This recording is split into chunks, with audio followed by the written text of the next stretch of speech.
Donc là, le but, c'est que je dise ce que je pense des... D'accord, comme si ça faisait 25 ans que j'avais de la scène et que je dis oui. À mes débuts aussi, alors que j'ai commencé il y a 2 ans. Mais ok, très bien. Salut, c'est Panayotis. Je connais pas du tout la phrase, j'ai voulu faire genre je la connaissais alors que non. Bonjour, c'est Panayotis et je suis dans les Versus de GQ.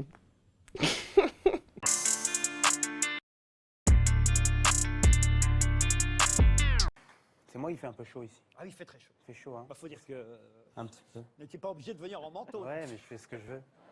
Je vous avoue que j'ai un peu hésité à venir cette fois-ci, Laurent Ruquier, parce qu'on m'a dit qu'il y avait des petits changements dans l'émission et je me suis dit, ça y est, on va courir derrière l'audience, je vais finir avec des nouilles dans le caleçon, on va danser sur du Patrick Sébastien, on va prendre une blonde qui raconte n'importe quoi pour faire de l'audimat. Bonsoir Vanessa. Mais en fait, pas du tout. Pas du Ok. tout. En fait, pas du tout. Bon bah Farid, ok, d'accord. Donc on commence par le gars que je connais le plus dans ce milieu. C'est celui qui m'a aidé à faire de la scène, il m'a mis le pied à l'étrier pour la scène quand je faisais un peu de télé, c'est lui qui m'a dit je pense que t'es fait pour la scène. Il est extrêmement fort et je pense que la première vanne d'ailleurs résume assez bien ce qu'il essaie d'imposer. Il arrive sur le plateau, il est en fourrure, il dit fait un peu chaud ici.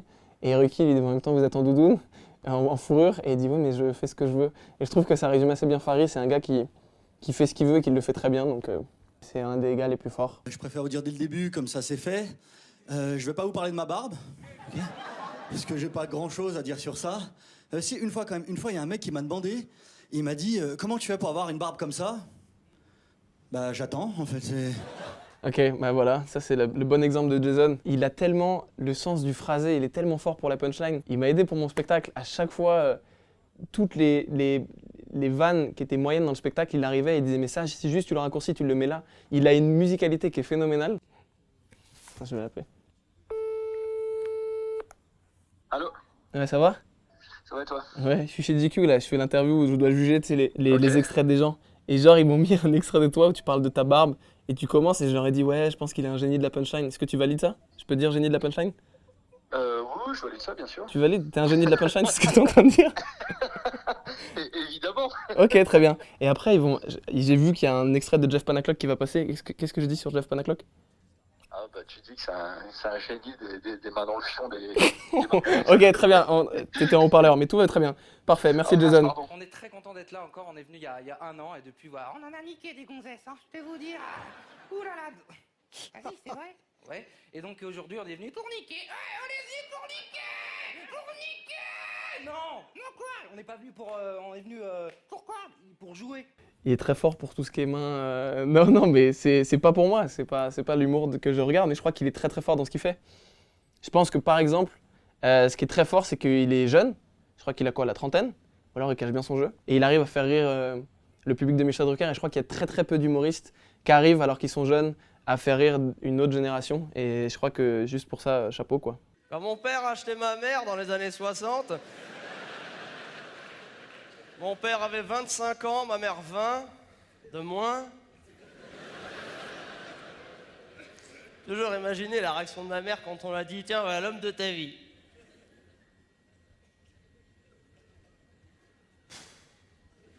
Bon, hello la cuisine. Le Comte de Boudarbala, je crois que c'est un des premiers gars que j'ai vu sur scène. Je me souviens, il faisait une tournée. J'étais à Évry, j'habitais encore chez mes parents. D'ailleurs, je crois que sa première partie, c'était Kev Adams, pour te dire. Et c'était il y a longtemps, c'est moi en 87. Je me souviens, ce qui m'avait choqué avec le Comte de Boudarbala, c'est que son public, il y a un moment, il l'avait perdu. Tu sentais qu'il n'y avait plus le public. Et moi, je me souviens, j'avais une petite gêne de merde, qu'est-ce qui se passe, je comprends pas. Mais ça arrive. Et je me souviens, il a dit allume la salle. Et il les a pris un par un. Et il les a niqués un par un. Toi, qu'est-ce que tu veux, rigole, truc et tout. Et il a fait tellement d'impro. Et je me souviens, c'est un des premiers gars qui m'a choqué en impro au public. Je le trouvais tellement fort avec ça.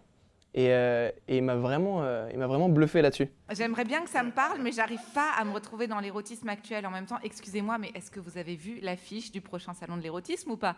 Ah non, mais c'est bien simple. L'affiche en elle-même, c'est un contraceptif. Un truc qui te donne envie de couper toute relation avec un être humain pour les 15 prochaines années, quoi. La chronique, c'est tellement un exercice qui me fait flipper.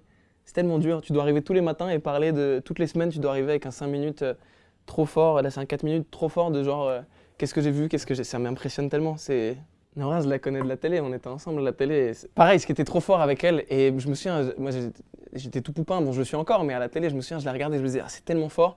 Elle a un truc, c'est qu'elle a des putains de vannes, mais elle assume 10 fois plus les vannes moyennes. Parce qu'on était obligé d'avoir des vannes moyennes dans un passage, tu peux pas avoir que des grosses putains de vannes.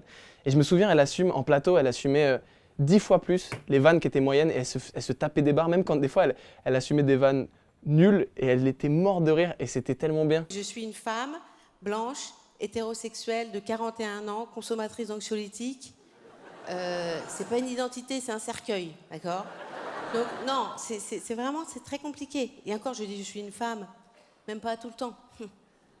On n'est pas une femme tout le temps, d'ailleurs, quand on est une femme, c'est vrai. Moi, le matin, quand je prends mon café, je suis pas une femme, par exemple. Je suis pas une femme jusqu'à 11h45, à peu près, je suis pas une femme. Elle est géniale. Combien d'humoristes peuvent commencer un beat de stand-up par moi je suis pas une femme tout le temps et tout. Elle arrive à poser des vrais points sur des trucs très intéressants. Et je crois qu'elle a un truc que j'aime bien chez les humoristes. Il y a peu d'humoristes qui l'ont. C'est ce truc-là de peu importe ce qu'elle te dit, tu sais qu'elle va retomber sur ses pattes. Blanche, tu sais que ce sera toujours et malin, et bien écrit, et que c'est pas gratuit. Et ça, je trouve que d'aborder des thèmes un peu trash et de mettre ton public en confiance, c'est un truc tellement compliqué à gérer. C'est cette vibe-là que des Louis C.K. ou des Bill Burr peuvent avoir à t'amener sur des sujets ultra complexes, ultra sociétaux, compliqués à traiter. Et en 3 phrases, elle arrive à te poser un vrai avis là-dessus qui est malin, réfléchi. C'est trop fort, trop fort. Et on a terminé. Ce fut très sympathique. Et allez voir du stand-up. C'est vraiment le meilleur art qui existe. Putain, c'est vrai que j'ai une coupe de merde. T'as raison. C'était parfait. Ok, ça c'est gentil. Ok. Si vous voulez voir d'autres versus, abonnez-vous à la chaîne de GQ, vous en verrez plein. Hey, très sobre.